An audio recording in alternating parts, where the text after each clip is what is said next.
आपल्याला सगळ्यात महत्त्वाचा एक प्रश्न बघायचा आहे. प्रश्न असा आहे की एका घड्याळामध्ये 9:03 व 10:02 ही वेळ दर्शवली आहे. तर घड्याळामध्ये आता किती वाजले आहेत? अशा प्रश्नाला गोंधळून न जाता प्रश्न सोप्या पद्धतीनं कसा बघा, शॉर्ट मेथडनं कसा सोडवायचा, तर जे तास आणि मिनिट दिलेले आहेत म्हणजे एक्स एवढे तेवढे ते जसेच तसे लिहून घ्या.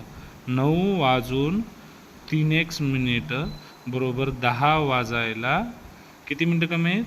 2x मिनिटं कमी आहेत. आता जशाच तसं आधी सुरुवातीला आपण एक्स खाली घेऊन लिहू की धन 3x धन 3x, इथं ऋण आहे, इकडे येऊन धन होणार म्हणून 2x बरोबर. आता नेहमी लक्षात ठेवा, हे जे आहेत हे तास आहेत आणि हे जे आहेत हे मिनिट असणार आहेत.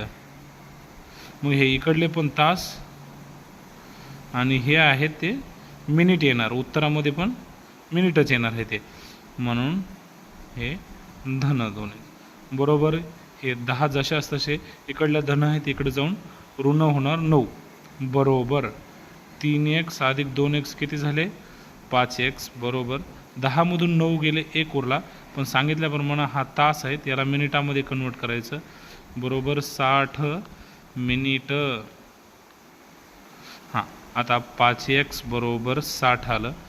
x बरोबर 60 भागिले 5 बरोबर 5 1 5 12 पंचे 60, 5 12 60 म्हणून x बरोबर 12 आलं.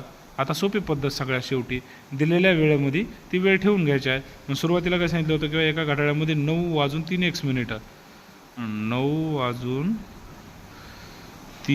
ची किंमत किती आल्या? 12 बरोबर 9:12 36 मिनिट.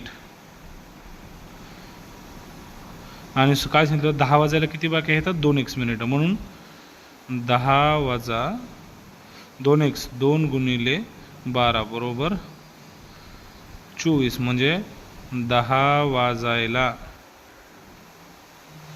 24 मिनिट कमी. म्हणून ह्या दोन्ही वेळा एकत्र येतील.